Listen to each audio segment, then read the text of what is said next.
Bonjour, dans cette vidéo je vais vous présenter 3 exercices tactiques tirés des parties du 16e champion du monde Magnus Carlsen. Avant tout ça, je vous invite à cliquer sur le bouton s'abonner pour recevoir mes conseils et ma méthode pour améliorer les résultats scolaires de votre enfant grâce au jeu d'échecs et d'en faire un champion. Donc je vais vous montrer 3 exemples tactiques tirés des parties du champion du monde Magnus Carlsen. Je précise, c'est le 16e champion du monde. Pour ceux qui ne le sauraient pas. Donc cette partie s'est jouée au Qatar Masters en 2015. Magnus Carlsen avait les noirs. Il jouait contre le numéro 1 chinois Yu Zhangji. Donc les deux joueurs étaient premiers ex aequo. Et cette partie blitz de 5 minutes, chacun servait de départage pour définir qui sera le premier au classement général. Et maintenant, je vous montre une position où Carlsen a trouvé une suite gagnante. Donc Magnus Carlsen avait les noirs.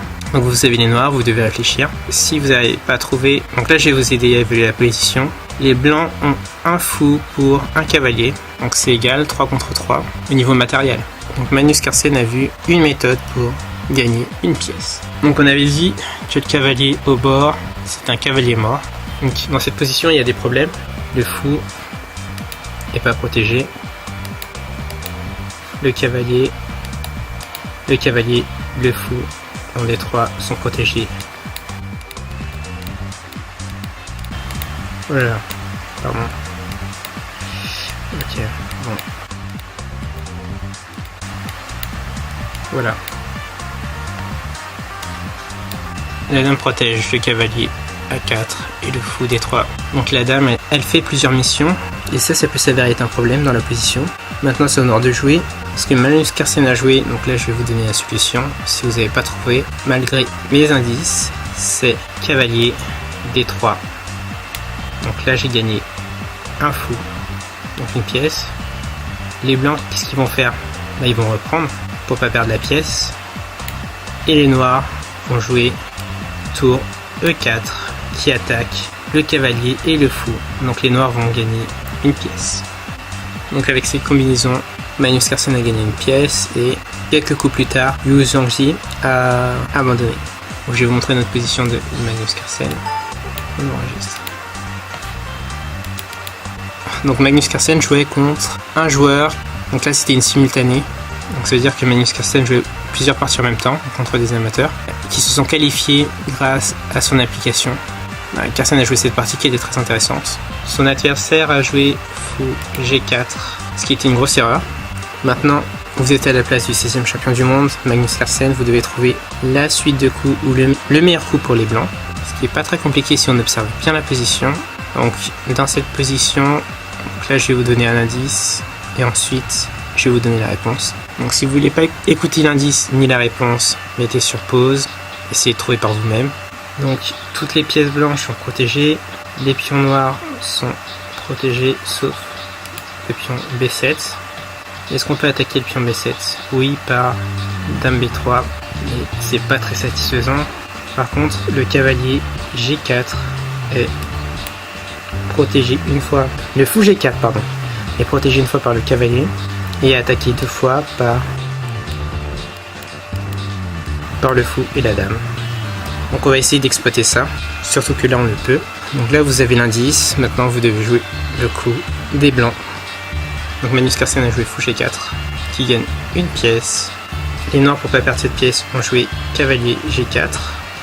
Et les blancs ont pris le cavalier en G4. Et à la fin, ils ont gagné un cavalier. Ils ont gagné une pièce. Et en plus, ils menacent échec et mat en G7. Simplement parce que le fou contrôle G7, la dame attaque G7, ça menace échec et mat. Et les noirs doivent pas rester échec et mat. Soit en F6, soit fou F6. F6 qui était possible, soit F6. Et là, l'adversaire de Magnus Carlsen aurait dû jouer fou E6. L'idée c'est d'attaquer le pion C4. On pourra mettre la tour pour attaquer 2 fois le pion C4. Et c'était beaucoup plus logique que fou G4. Mais après, l'erreur est humaine. Mais contre un champion du monde, ça pardonne pas. Voilà, c'était une partie intéressante, instructive. Et là, je vais vous montrer le 3e exemple. Donc c'est dans le même contexte. Magnus Carlsen a joué quelqu'un qui s'est qualifié à partir de son application. Il me semble que ça s'appelle Magnus Carlsen App ou quelque chose comme ça. Donc ça s'est joué aux États-Unis si je me trompe pas. C'était une simultanée.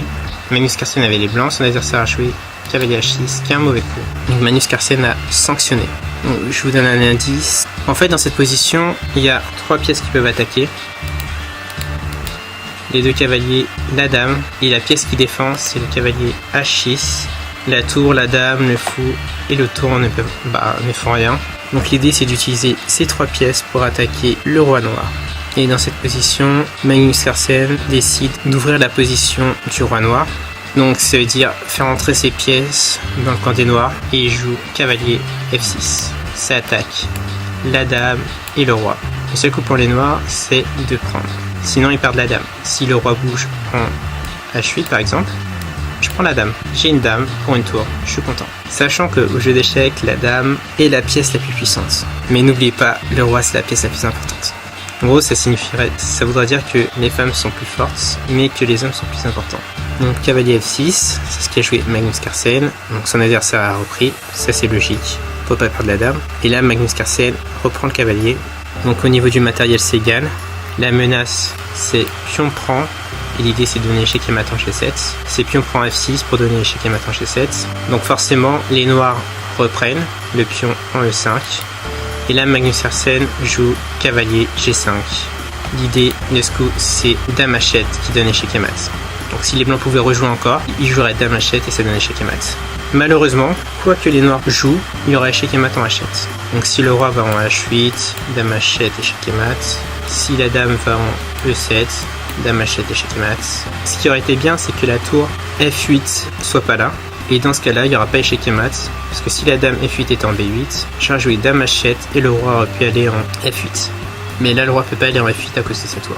Donc les noirs ont joué F6 pour attaquer le cavalier. On ne sait jamais, peut-être que le champion du monde peut avoir peur et déplacer son cavalier. Et dans ce cas-là, il n'y aura pas échec et mat. Mais s'il est champion du monde, c'est pas pour rien. Et Magnus Carlsen a joué dame H7. Et ça a donné échec et mat. Donc la combinaison était belle. Donc le joueur montre. Cavalier F6. Pion prend F6. Dame H6. Pion prend E5. Cavalier G5. Magnus Carlsen avait calculé cette suite durant la partie quand il a joué cavalier F6. F6 et dame H7. Moi je trouve ça très joli. Maintenant, je voulais vous dire merci d'avoir suivi cette vidéo. Si vous l'avez aimé, n'hésitez pas à cliquer sur le petit pouce juste en dessous.